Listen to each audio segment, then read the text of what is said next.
안녕하십니까, 한희쌤입니다. 이번 시간에는요, 상고시대, 다시 말해서 고대 문학식이죠. 상고시대의 산문문학에 대해서 공부를 시작해 보도록 하겠습니다. 그 상고시대의 산문문학은 기본적으로 어떤 특징들을 가지고 있는지 살펴볼 거고요. 그 다음에 추가로 이제 단군신화에 대해서 공부를 좀 해보도록 할게요. 봅시다. 준비된 교재, 동영상 아래 동영상 설명 쪽에 보면 교재를 다운로드 받을 수 있는 링크를 걸어놨어요. 그쪽 찾아 들어가셔서 다운로드를 받으시고, 그 다음 학원 학생 여러분들은 이제 학원에서 배부한 그 교재를 갖다 참고하시면 되겠습니다. 보겠습니다. 상고시대 산문문학겠죠? 네, 봅니다. 일단 산문이라고 하는 것은 일정한 구조를 가진 이야기다. 자, 산문 말고 또 하나의 종류가 있는데 그게 뭐냐면 운문이라고 하는 게 있잖아. 그건 운율을 가진 글이다 해서 그거는 시가문학 쪽을 이야기하는 거고, 운율이 없는 흩어질 산자를 쓰는 거예요. 그래서 산문이다 이렇게 얘기를 하거든요. 운율이 없는 일반적인 글, 이야기 문학이죠. 자, 상고시대 산문문학은 이제 대충 설화문학이라고도 하는데 일정한 구조를 가진 이야기를 전반적으로 다 통칭하는 것이다. 근데 거기는 종류가 있어요. 세 가지. 신화와 전설과 민담이 있죠. 네, 신화와 전설과 민담. 그 특징들은 잘 알아두셔야 됩니다. 여기저기에서 많이 반복되면서 출제되는 내용들이거든요. 특히 내신 쪽에서는 강력하게 출제자들이 출제 욕구를 느끼는 그런 부분이죠. 자, 일단 신화와 전설과 민담, 다 그게 그거 같아도 차원이 다른 내용들이에요. 그걸 갖다 이제 기준을 뭘로 보느냐에 따라서 여러 가지 특징들을 갖다 하나씩 뽑아서 정리를 해 놓은 거죠. 도표로 만들어 놨습니다. 일단 세 가지, 신화와 전설과 민담. 여기서 민담이 옛날 이야기예요. 그냥 흔한 옛날 이야기. 네. 전승자의 태도 측면에서 차이가 있죠. 신화는 신성한 이야기다. 전하는 사람이든 전달을 받는 사람이든 이야기를 하는 사람이든 듣는 사람이든 신성한 이야기다라고 믿음을 가지고 있습니다. 네, 신성미를 가지고 느끼고 그 이야기를 전달하고 듣고 하고 있다 이거죠. 반면에 전설은 신성시까지는 하진 않아요. 믿을 만한 이야기다 라고는 이야기를, 진실미, 그래요. 그거를 드러내면서 전한다 이거죠. 그럴 수밖에 없는 것이, 이 전설은요 항상 뭐가 있느냐면 증거물이 있어야 되거든. 증거물. 개별적인 증거물이 존재한단 말이에요. 그 밑에도 나오지만 그 증거물에서 개별적 이렇게 나오잖아요. 조금 이따 다시 한번 설명드릴게요. 진실미, 믿을 만한 이야기다.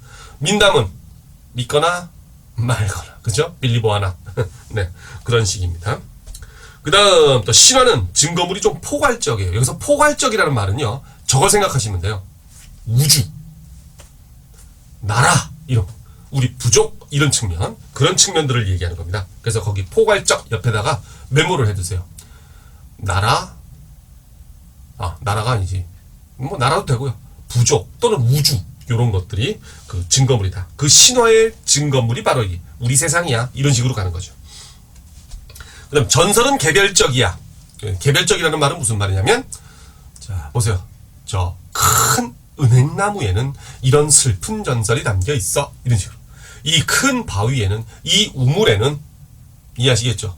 이 절간이 만들어질 때 이런 식으로 그래요. 그래가지고 그 개별적인 그 증거물은 여러 가지가 있죠. 적어보세요. 여백에다가 나무, 바위, 우물, 절, 뭐 이런 식으로, 네, 그런 등등등. 민담에서는 증거물이 있을 수도 있고 없을 수도 있고, 대체로 없죠. 옛날 옛적 어떤 마을에 뭐 이런 식이야. 그런 식으로 해가지고 누군지도 모르는 등장인물 막 나옵니다. 그래요.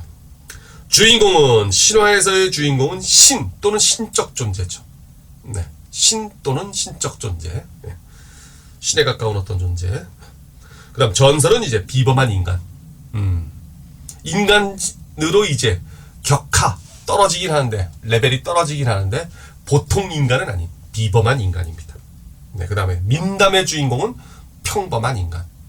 평범하다고 해서 아무 특징이 없는 평범함은 아니야. 뭐냐면 이제 개성은 있어야죠. 평범하긴 한데 개성적인 인간입니다.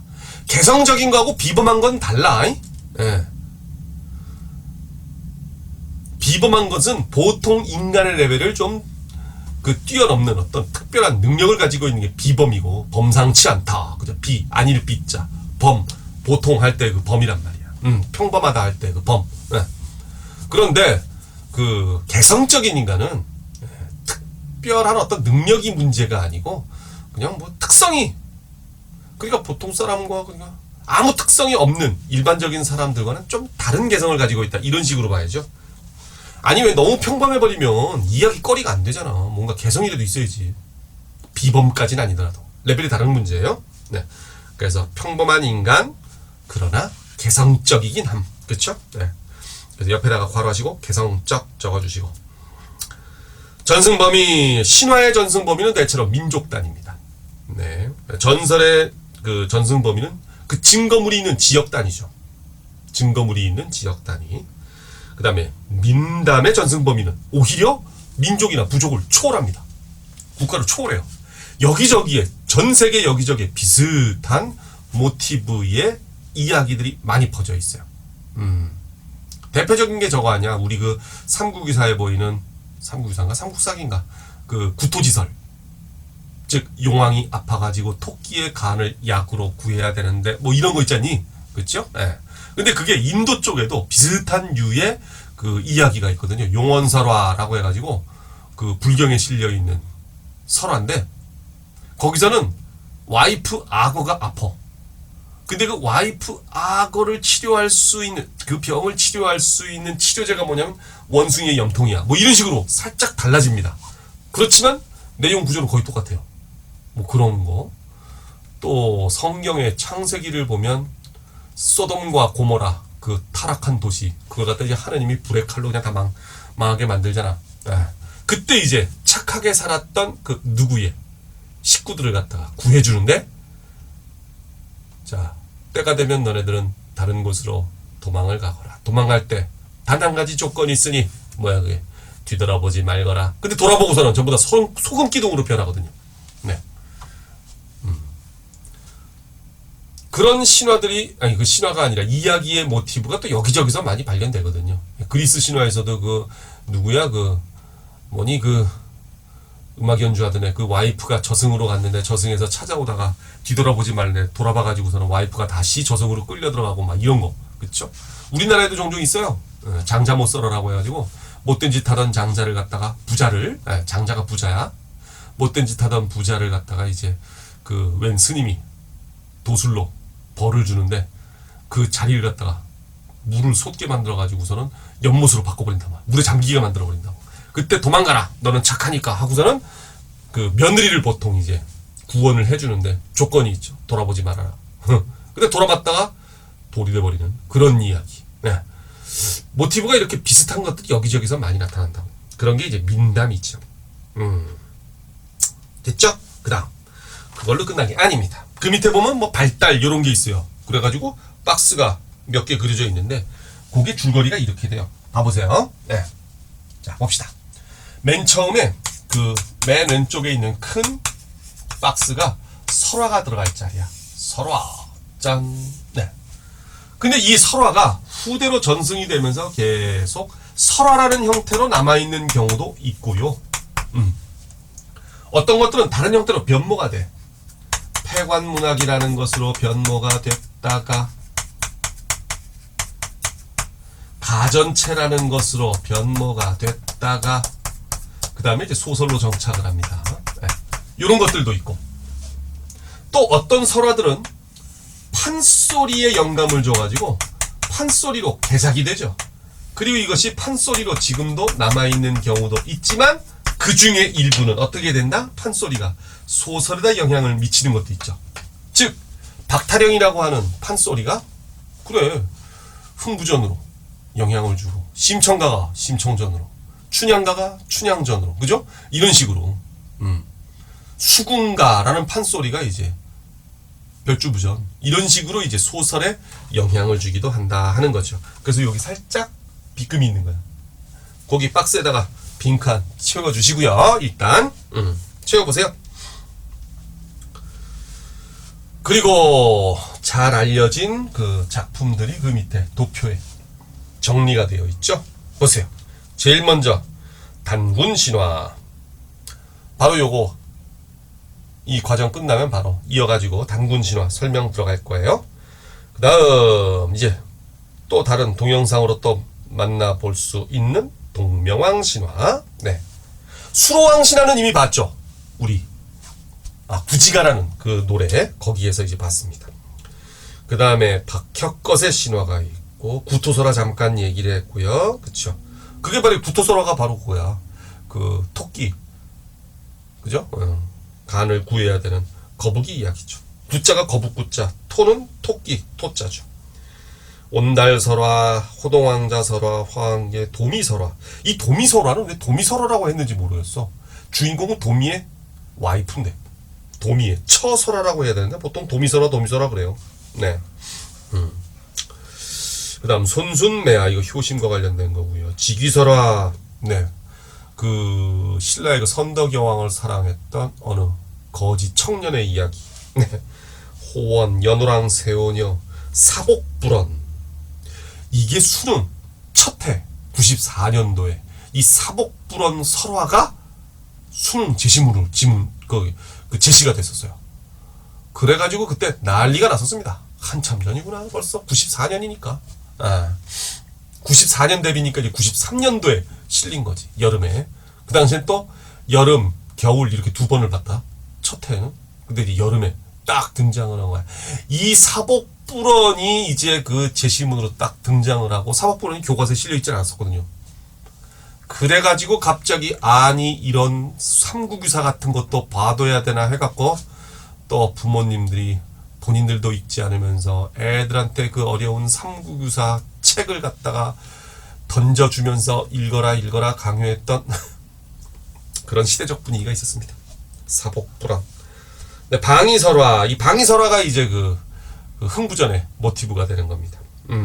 흥보가 그런 설화. 근데 방위설화에서는 형이 착하고 동생이 나쁜 놈이야. 네. 효녀 지은설화. 효녀 지은, 이거는 이제 심청과 관련된 이야기죠. 심청이의 모티브가 되는 그런 근원설화가 되는 그 설화죠. 그 다음에 조신몽설화는 이제 나중에 조선 중기에 김만중이라는 양반이 이걸 살짝 변형을 시켜서 패러디를 해가지고서 군몽을 지었죠. 뭐 등등등등 이래가지고 여러 산문 문학들이 있었습니다. 자, 여기서 우리가 뭐 설화가 됐든 뭐 소설이 됐든 판소리가 됐든 공부를 하는데 가전체도 하나 정도는 이제 볼 수가 있을 거예요. 폐관문학은 뭐냐면 이겁니다. 뭐냐면 그 중국에서 폐관이라고 하는 관직이 있었어요. 뭐냐면 그 백성들의 민심을 알기 위해서 관리들한테 사복으로 갈아입혀가지고 백성들 틈에 섞어놓고 백성들 사이에서 떠도는 이야기, 노래 이런 것들을 갖다 수집해서 기록을 해서 보고해라, 이런 식으로 이제 임무가 부여된 관직이야. 문제는 이제 이 관직에 있던 양반들이 그 백성들 사이에서 전해지는 이야기, 노래 이런 것들을 수집하는 것까진 좋은데 보고할 때 자기 주관도 살짝 끼워 넣어가지고서 변형을 시켰거든요. 손질을 했단 말이야. 그래서 거기에 이제 창작자의 뭐가 들어간다? 어떤 그 개성적인 관점이 들어간다라고 해가지고 문학 취급을 하면서 폐관문학이다 이렇게 된 거죠. 그런 겁니다.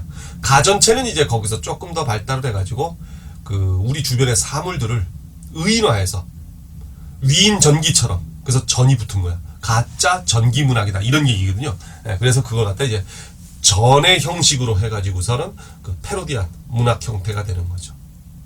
그때 이제 어떤 사물을 그 의인화를 하느냐, 또 그 의인화해서 나타내려고 하는 주제가 뭐냐 해가지고서 이제 그 당시 사람들의 그 관심이라든가 이런 것들을 갖다 알아볼 수 있는 작품들이 되는 거죠.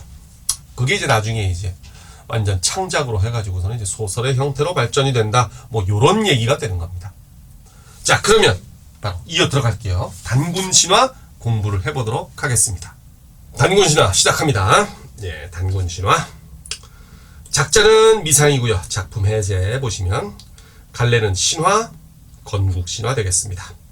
성격은 설화적이고, 네, 설화적이긴 한데 천손하강역이라는 설명이 붙었네요. 이거 바로 뭐냐면 하늘의 자손이 땅으로 내려왔다 이런 얘기입니다. 하강.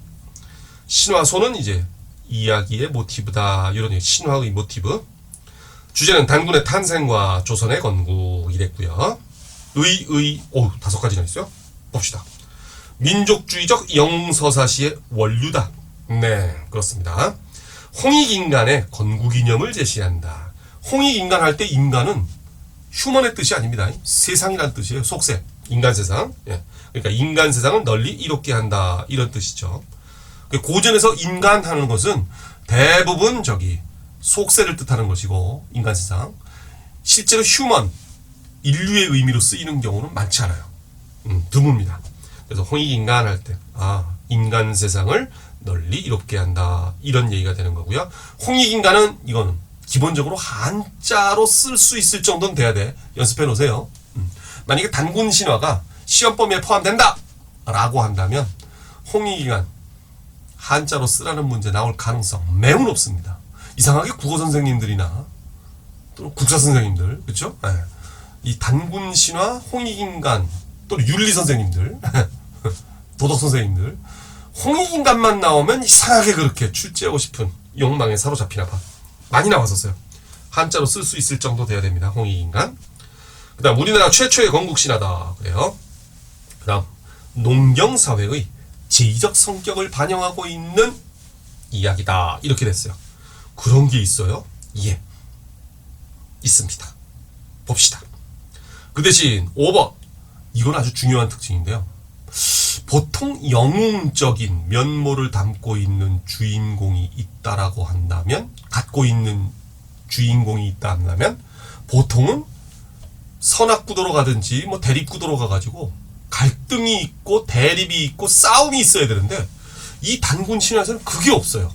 그게 특징이야. 그래서 거기 보면 고난, 시련, 투쟁 과정이 없다라고 하는 것이죠. 그래요. 그 다음에 출전은 삼국유사 제일 앞부분에 있습니다. 9권 1. 배경사상 숭천이라고 하는 것은 하늘을 숭배하는 사상이죠. 그 다음 동물 숭배가 보여요. 토테미즘. 산악 숭배 사상도 보이고요. 그래요. 봅시다. 다음 글을 읽고 물음에 답하시오. 글을 먼저 읽어야죠. 네. 사실 수능 문제 풀 때는 문제를 먼저 봐야 되지만, 우리는 여기서 사실 문제는 지금 보조고, 내용 중심이다 보니까 내용을 먼저 읽겠습니다. 고기에 이렇게 전한다. 전한다? 전해지는 내용을 옮겨온 거예요. 누가? 삼국유사의 지은이 이련스님이. 그러니까 이 고기라고 하는 것은 고대 기록, 또는 이게 그 단군의 사적을 기록한 글이다라고 해가지고 단군고기 또는 단군본기라고도 하는데요. 이련 스님이 살아계실 때에는, 즉 삼국유사를 지을 때까지만 해도 이 책이 존재했었나 봐. 지금은 존재하지 않습니다. 그게 문제야. 유사역사학 쪽으로 환단고기 하는 이상한 책. 그 역사책 아닙니다. 구라책이에요. 위서입니다. 근데 그 환단고기 할 때 그 고기가 아니야. 헷갈리지 마세요. 그 당시에는 분명히 존재했다고 하는 단군고기 또는 단군본기, 그것을 얘기하는 겁니다. 고기에 이렇게 전한다. 옛날에 환인은 바로 누구냐면 하느님이에요. 하늘님, 하느님. 네. 그리스 로마 신화 쪽으로 가면 이제 태양신 정도가 되죠. 아폴로, 태양신, 제우스? 밝음의 근원이죠. 근데 옆에 주석을 달아놨어. 제석을 이룬 것이다. 이 제석이라고 하는 것은요, 하느님을 불규식으로 지칭한 거예요. 제석천의 임금, 제석 하면은 그냥 하느님, 그렇게 되는 겁니다. 근데 불규식 명칭이에요. 환인의 서자. 여기서 서자는 첩의 아들이 아니라 둘째 아들이라는 뜻이고요. 왜 둘째 아들이에요? 첫째 아들이면 더 기분 좋을 텐데. 옛날 사람들도 나름 논리는 있었어. 첫째 아들은 하늘나라 물려받아야 되니까. 둘째 아들은 이제 첫째가 하늘나라 물려받으면, 그렇다고 하늘나라 물려받을 첫째가 잘못될 경우도 거의 없고, 하느님의 아들인데 뭐 잘못될 일이 있겠습니까? 그죠? 그러니까 둘째 아들은 이제 재미없어지는 거지. 하늘나라의 생활이. 에이, 나 땅으로 내려갈래? 이렇게 되는 거죠. 그러니까 둘째 아들 환웅이 항상 천하의 뜻을 두고, 그치, 천상세계는 지 땅이 아닌데, 아버지 땅이거나 형의 땅이지. 그래서 항상 천하의 뜻을 두고 인간 세상을 몹시 바랐다. 좋아. 다음. 아버지는 아들의 뜻을 알고 삼위 태백을 내려다보매 여기서 삼위 태백 하는 것은요 전설상의 산의 이름입니다. 전설적인 산의 이름.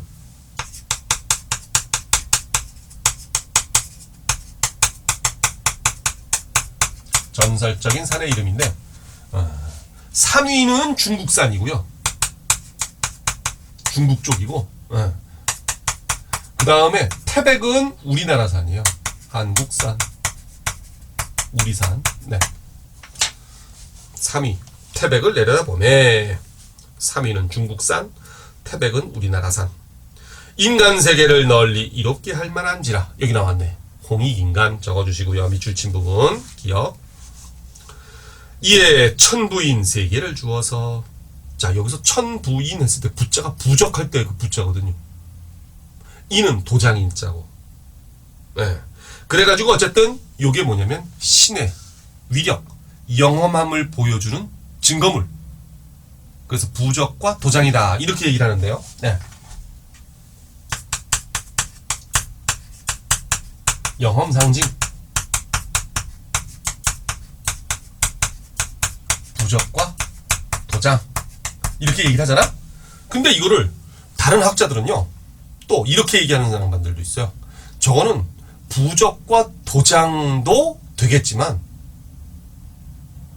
또 뭣도 된다.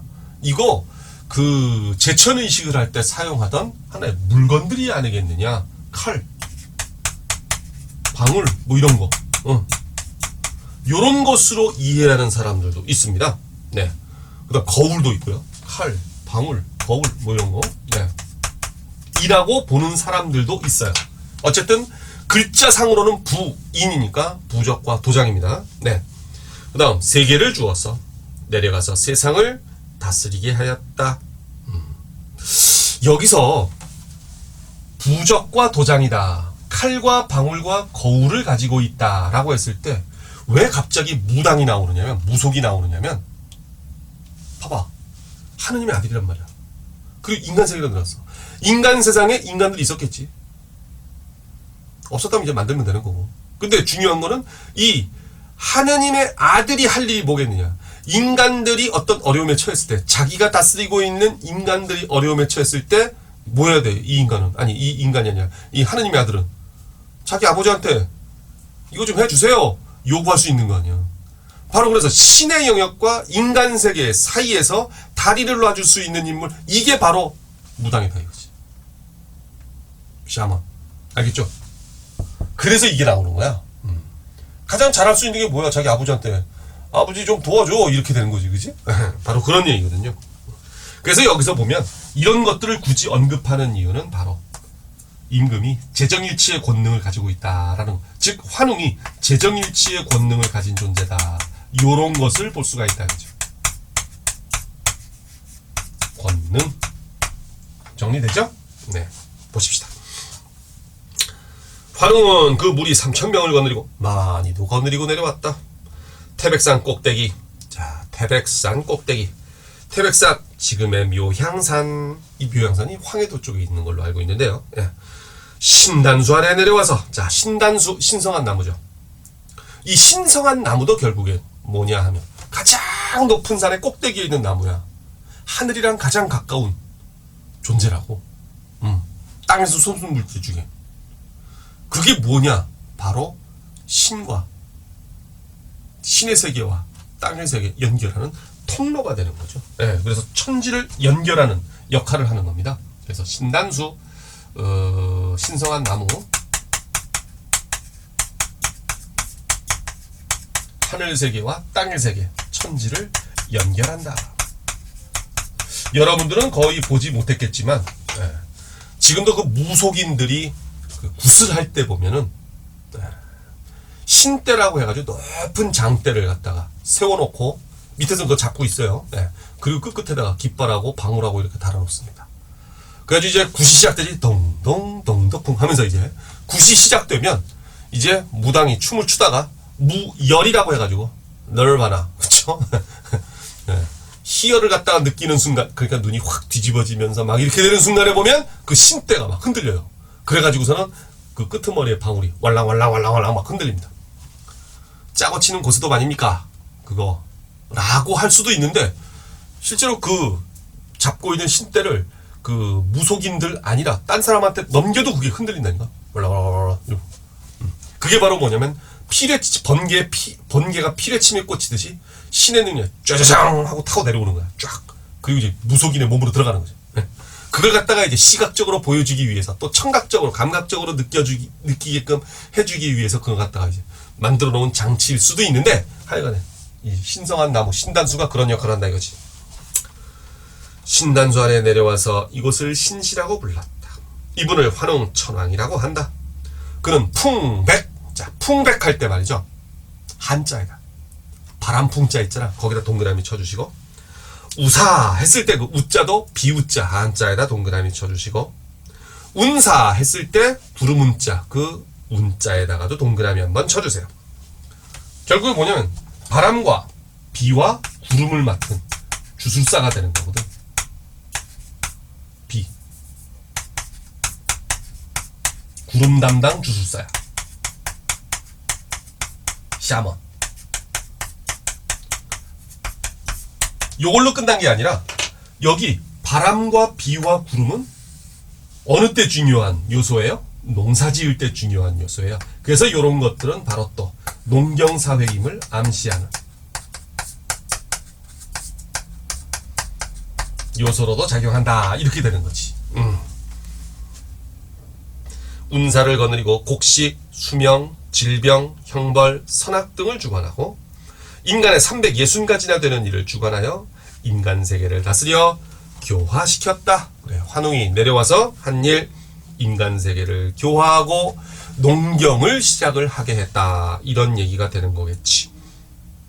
그 다음 세 번째 문단. 이때 곰 한 마리와 범 한 마리가 같은 굴에서 살았는데, 자, 요거를 단순히 동물, 곰 한 마리, 범 한 마리로 생각하는 경우도 물론 있지만, 그것은 이제 글자를 중시하는 해석 방법이고, 요것을 토템, 즉 곰 토템 부족과 범 토템 부족, 곰을 자기네 부족 신으로 믿는 부족과 호랑이를 자기네 부족 신으로 믿는 부족이 그 땅에 이미 털을 잡고 살고 있던 부족이 아니었겠느냐, 이렇게 해석하는 것이 일반적이죠. 그래서 범부족, 곰부족, 같은 굴에서, 즉 같은 지역에서 살았는데 실제로 곰하고 범하고는 같이 살 수가 없어요. 실제 동물들은 둘 중에 하나 죽어야지. 늘 신웅에게 사람 되기를 빌었다. 이거는요, 상징적으로 보면 이런 겁니다. 이 그 환웅이 데리고 온 그 이주민들은 나름 문명 생활을 하고 있었어. 근데 와서 보니까 이미 토템 부족들이 있었단 말이야. 곰부족과 범부족이. 근데 얘네들은 아직 문명 생활이라기보다는 거의 문화는 있었겠지. 물론은 문화는 모든 인간의 활동의 결과물들이니까 문명하고는 좀 거리가 멀지. 그래서 좀 어떻게 보면 좀 뭐랄까 원시적인 생활을 하고 있었던 것 같아요. 사냥이나 하면서. 그런데 이제 와서 농사 짓고 이렇게 사는 거 보니까 평화롭게 잘 살거든. 그 옷 입는 것도 다르고, 그쵸? 네. 그래서 이제 우리도 당신들과 같이 살 수 있게 해주시오. 그러면 너네들 풍습 다 버리고 우리 풍습을 따라라. 우리 삶의 방식을 따라라. 그래요? 한번 해볼게요. 하다가 이제 호랑이 부족은 떨어져 나가고 그걸 못 지켜가지고, 우리는 살고 싶은 대로 살 거야. 옛날부터 하던 방식이 더 좋아. 이러고서는 떨어져 나가고, 곰 부족은 그거를 다 수능적으로 받아들여가지고서는 이제 같이 사람 노릇을 하게 됐다. 뭐 이런 줄거리로 지금 해석들을 하죠. 봅시다. 신웅에게 사람 되기를 빌었다. 이때 신이 신령한 쑥 한 심지와 마늘 20개를 주면서 말했다. 쑥과 마늘. 이거는요, 그 본초 강목이라고 하나? 옛날 그 약초 서술하는 동의보감 뭐 이런 그 유의 책인데, 거기 보면 짐승의 성질을 제거하고 수성 제거. 수성, 숫자가 짐승 숫자예요. 왜? 사자, 백수의 왕 그러잖아요. 그죠? 놀고 먹는 건달들의 왕이 아니고 백수, 모든 짐승들의 왕이다. 이런 의미란 말이야. 백수, 숫자, 짐승 숫자. 금수만도 못한 놈 할 때 그 금수할 때 금자는 세금자고요. 짐승 숫자고요. 그래서 짐승만도 못, 새나 짐승만도 못한 놈, 이런 식으로 얘기를 하는 거거든. 이때 이제 여기서 지금 보면 그 뭐냐, 그 수성 제거, 그렇죠? 그래서 짐승의 성격을 제거한다. 또는 사인형이라 사람 모습을 닮은 풀이다. 쑥은 특히나 보다 그렇지, 그치? 이렇게 갈라진 게. 예. 그래가지고서는 이제 그 곰하고 범하고 먹였다는 이야기인데, 참 그거 아세요? 서양에서도 그 마늘은 드라큘라가 싫어하잖아. 그치? 그런 거 보면 뭔가 좀 있는 것 같아. 아마도 그 향이 강하거나 뭐 이런 것들을 귀신들이 싫어한다고 생각을 하는 것 같아요. 그래서 원래 저기 그 제사상이나 차례상에 올리는 음식들 보면은 소금 간 안 하고 거의, 예. 그 다음에 이제 또 향신료를 갖다 안 쓰는 것이 원칙이에요. 그 맛이 없지. 그러니까 이제 그 차례 지내고 이제 그 다음에 그 또는 제사 지내고 나서 식구들이 먹을 때 이제 향신료도 첨가하고 그 간도 맞추고 이러는 게 보통이거든. 하여간 그렇습니다. 여러분들 모르는 그런 것들이 많아요. 하여간에 이 마늘과 쑥 이걸 갖다가 먹고 견디라고 했는데, 너희들이 이것을 먹고 100일 동안 햇빛을 보지 않는다면, 자 여기서 햇빛을 보지 않는다는 것, 이게 이제 자기 극복의 내적 투쟁을 얘기하는 거죠. 그렇죠? 남들을 싸워서 이길 것이 아니라 자기 극복, 자신을 다스려라, 이런 이야기가 되는 거죠. 자기 극복의 내적 투쟁. 또는 뭐라고도 할 수 있어요. 이걸 반드시 거쳐야 하는, 어떤 과정을 통과해야 하는 바로 그런 거, 통과의례다, 이렇게 볼 수도 있죠. 통과의례. 예. 뭐가 되기 위해서 반드시 거쳐야 하는 그 과정, 통과의례. 네. 여기서는 뭐가 되기 위한? 인간이 되기 위한 통과의례가 되는 거죠. 보지 않는다면 곧 사람이 될 것이다. 곰과 범은 이것을 받아서 먹었다. 기한지, 여기서 기한다 라고 하는 것은요, 맘과 몸을 깨끗이 하고 삼가는 행위를 하는 겁니다. 네. 마음과 몸을 깨끗이 하고 삼간다. 적어보자. 마음과 몸을 깨끗이 하고, 깨끗이가 아니야, 이하고 행동을 삼간다. 삼감. 이런 정도로 정리하면 되겠죠? 햇빛을 보지 않는다며, 기한지 21일이 지났는데 21일 만에 곰은 여자의 몸이 되었으나 범은 능히 기하지 못했으므로 사람이 되지 못했다. 웅녀는, 자, 이 웅녀가 바로 이제 땅의 여신, 서양으로는 가이아, 그쵸? 네, 지모신이라고 얘기를 합니다. 네. 어둠에서 이겨나는 거죠. 그쵸? 네, 어둠을 극복하고 인간이 됩니다.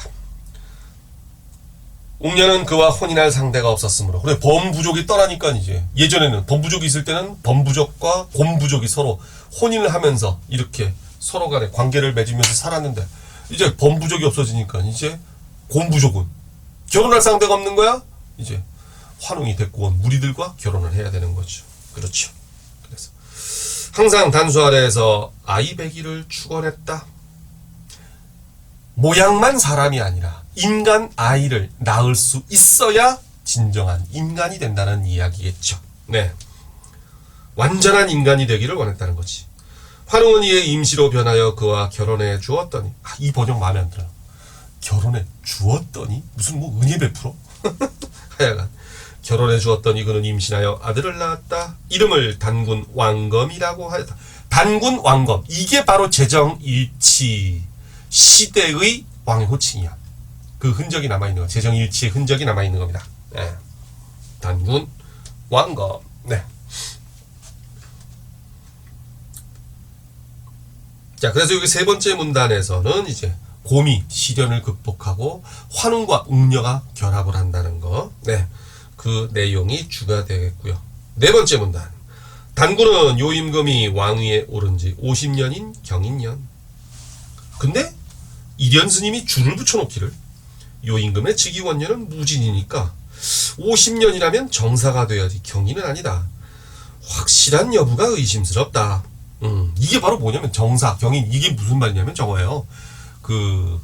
각 해를 천간 10개와 지지 12개를 갖다가 번갈아 교차를 시키면서 결합을 시켜가지고서는 왜 이야기하잖아. 갑자년, 을충년 이런 식으로 그렇게 따지는 그 간지를 말하는 겁니다. 정사, 경인 이런 식으로. 어쨌든 50년인 경인년에 평양성은 지금의 서경 그래요. 도읍을 정하고 비로소 조선이라고 불렀다. 또다시 도읍을 백악산 아사달에 옮겼다. 아사달. 단군이 수도를 정했다는 전설상의 땅이죠. 아침의 땅. 아사달. 그곳을 궁 혹은 방자로도 되어 있다. 그래서 궁홀산 또는 금미달이라고 한다. 그러면 명칭이 몇 개야? 일단 기본적으로 아사달 하나 있고 아사달이 하나 있고요. 그 다음엔 그곳을 궁홀산 또는 금미달이라고도 한다. 궁홀산 또는 금미달이라고도 한다 해놓고 궁자 말고 또 다른 글자를 쓰기도 한다고 그랬지. 혹은 방자로도 되어 있다니까 방홀산도 있는 거야. 총 이름이 4개네. 아니지. 맞지? 네, 아사달, 궁홀산, 방홀산, 금미달 이렇게 4가지가 있는 거죠. 같은 공간인데도 불구하고. 네. 그는 1500년 동안 여기서 나라를 다스렸다. 한 사람이 다스린 게 아니라 1500년 동안 단군의 지위가 유지가 됐다는 이야기잖아. 그 체제가. 그죠? 예. 그렇게 봐야지. 그 다음 주나라 호왕, 주나라 무왕을 말하는 겁니다. 왕위에 오른 김효년의 기자를 조선에 봉하니 단군은 장당경. 이게 뭐 황해도 구월산 아래쪽에 있는 땅이라는데 그렇습니다. 하여간 장당경으로 옮겼다가 후에 아사달에 돌아와 숨어서 산신이 되었는데 그때 나이가 1908세였다 해가지고 임금이었던 존재가 나중에 산신이 되는, 그쵸? 예. 그럼 임금이 산신이 된다는 얘기는 바로 뭐냐면 제정 일치시대의 임금 분장이 신격화되는 과정을 보여주는 것이다. 그렇게들 이야기를 합니다. 신의 위치로 높아진다 이런 얘기죠. 그 왕위를 그만두고 이제 왕이 그 왕을 갖다 딴 사람에게 물려주고 넘어가면 그 사람은 신적인 존재로 추앙을 받게 된다. 뭐 요런 과정을 갖다가 이야기 속에다 넣어놓은 것 아니겠느냐 이렇게 해석을 하는 거죠. 와, 이래가지고서 이제 단군 신화 내용은 살펴봤어요. 그러면 문제를 간단하게 몇 문제 풀어보시고 가봅시다. 자, 1번 문제 갑니다. 이 글에 대한 설명 중 잘못된 것은 무엇입니까? 정답이 3개 되네요. 3개씩이나 있어. 어우, 선택지가 이렇게 많아. 그치? 1번 민족영웅 서사시의 원류가 된다. 맞죠. 그 다음 2번째 신이한 탄생, 신성한 결혼, 등극, 또 사후의 이적 등의 구조를 가지고 있다. 다 맞네. 환인, 환웅, 단군의 3대기의 구조를 가진 작품이다. 그렇죠. 홍익인간이 고조선의 건국이념임을 밝힌 작품이다. 다 맞네. 인본주의에서 신본주의적 사고로 전환한, 이거 틀렸네. 왜냐면 환웅이 인간 세계로 내려와가지고 인간과, 물론 자기가 변하게 만들었지만 인간과 결혼해가지고 인간 세상을 만들잖아. 오히려 거꾸로죠. 신본주의적 사고에서 인본주의적 사고로 넘어오는 거야. 이거 바뀐 겁니다. 바뀌었다는 표시 어떻게 하시는지 아시죠? 앞뒤 순서 바꾸는 거, 이런 교정 표시. 신본주의랑 인본주의랑 바꿔주시고, 우리 민족 최초의 건국 신화로서 천손 하강형 모티브를 가진 작품이다. 맞고요. 하늘의 자손이 땅으로 내려왔다 이 소리야. 천손 하강. 그 다음 개국의 신성성과 유구성이라는 이야기는 오래됐다는 얘기입니다. 기원전 2333년. 근데 오래됐다고 하는데 다른 세계 여러 나라 그 부족들과 관련 지어보면, 민족 국가들과 관련 지어보면 그렇게 오래된 건 아니에요. 그러니까 기원전 2333년 그래가지고 우리 서기 지금 그 연도에다가 2333을 더하면 단기라고 해가지고 되는데 아직 5000년이 채 안 되는 거거든. 근데 이집트만 하더라도 우리 한반도에서는 단군 신화 이거 막 해가지고 환웅이 내려와가지고 곰이랑 호랑이한테 마늘 쑥 나눠줄 때 이집트에서는 뭐가 되고 있었냐면 피라미드가 건설되고 있었거든요. 같은 시기에. 그런 거 보면 우리 그렇게 말이 오래되진 않았어요. 네. 역사적으로도. 네. 봅시다. 피라미드가 그렇게 만들어지고 있었고 유럽에서는 맘모스라고 하는 그 털 달린 큰 코끼리 그게 막 어슬렁어슬렁 돌아다니고 있을 때고 그런 때입니다. 다음 봅시다. 어쨌든 그래요. 유구성 오래됐다. 단일 민족으로서의 정통성을 보여준 작품이다. 그래. 그 다음 8번 민간에 전승되는 흥미 위주의 이야기. 아니지. 흥미 위주의 이야기는 저거고 민남.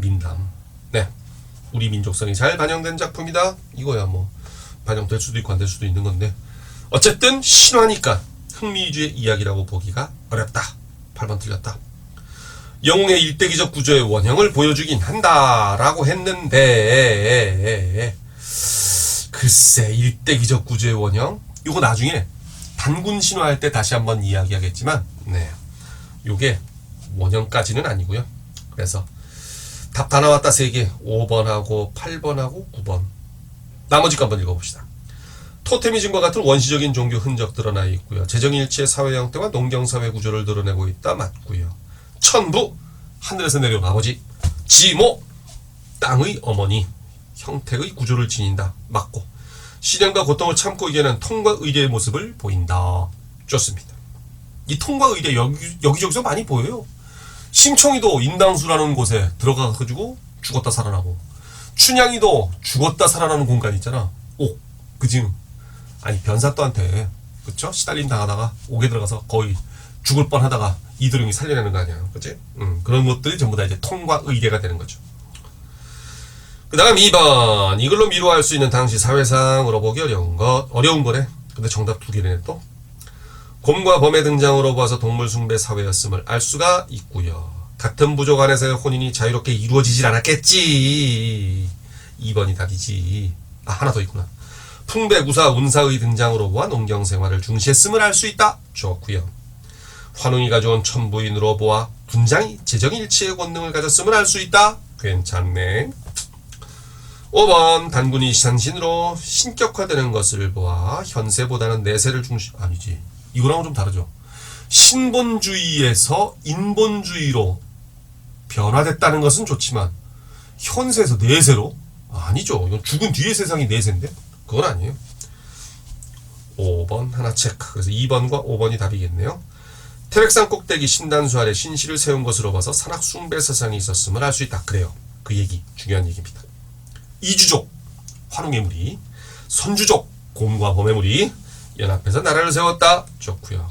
그 중에 곰의 무리는 남았는데 범의 무리는 떠나가고 3번 드디어 나왔다. 기억의 내용과 관계 깊은 우리나라의 건국이념을 내 음절에 한자로 쓰라. 한자로 써야 됩니다. 홍이 인간 어디다 써드릴까? 넓을 홍자 더할 익자 그죠? 아 이 정도는 써야지. 높을 꽃자 쓰는 고딩이면 홍이 인간 그지? 됐고요. 다음 또 갑니다. 4번째 니은의 내포적 의미와 거리가 먼 것. 니은의 내포적 의미가 뭐야? 아 동굴에 들어서 견디는 것. 자기 극복의 내적 투쟁 욕구 좋고요. 수성 제거 나왔다. 수성 제거 그죠? 수성 제거 숫자가 짐승 숫자야. 짐승의 성질을 제거하는 주술적 효험을 갖고 있다. 고난을 통한 인간 완성의 과정이다. 쑥과 마늘과 어둠이 원시 토테미즘의 숭배상. 이건 아니지. 쑥을 누가 신으로 믿어. 마늘을 신으로 믿어. 아니야 이거. 답은 4번 A, B, C, D, E의 설명으로 잘못된 것. A. 환희 초자연적 존재인 하느님. 좋아요. 3위 태백산맥의 세 줄기. 이게 틀렸네. 중국 쪽 산 3위와 우리나라 쪽 산 태백 그쵸? 그렇게 얘기를 해야죠. 2번이 답이 있네. 나머지 거는 살펴보시고요. 그 다음 단군 신화 관련 자료 해가지고 밑에 조금 자세하게 좀 정리를 좀 해놨네요. 환웅이 강림한다는 것은 천상의 존재가 지상으로, 신적인 존재가 인간으로, 그렇죠? 이 땅이 하늘이 선택한 곳임을 뜻한다. 천부인 신의 영험함을 표상하는 사물들이고, 풍배구사 운사 등은 농경생활을 중시했다는 걸 보여주고요. 곰과 범은 토템이고 쑥과 마늘은 주술적인 기능을 하고, 곰이 인간 되기를 희구하는 것은 인본주의적 성격. 그래요. 환웅과 웅녀가 결합한다는 것은 신과 인간의 결합이면서 이주족과 선주족의 결합이다. 좋고요. 그 다음 고조선의 건국, 건국신화로서의 면모를 보이며 투쟁 과정이 없는 것이 특징이다. 그 다음 마지막 단군이 산신화되는 것은 제정일치 시대의 군장이 신격화되는 과정을 보여준다. 좋습니다. 오늘 이 시간에 준비한 내용은 여기까지고요. 내용이 도움이 되셨다면 좋아요와 구독 눌러주시고 그 다음 알림 설정까지 해주시면 더 좋고, 또 다음 시간에는 또 다른 작품을 가지고 뵙도록 하겠습니다. 오늘도 수고 많으셨습니다. 마치겠습니다.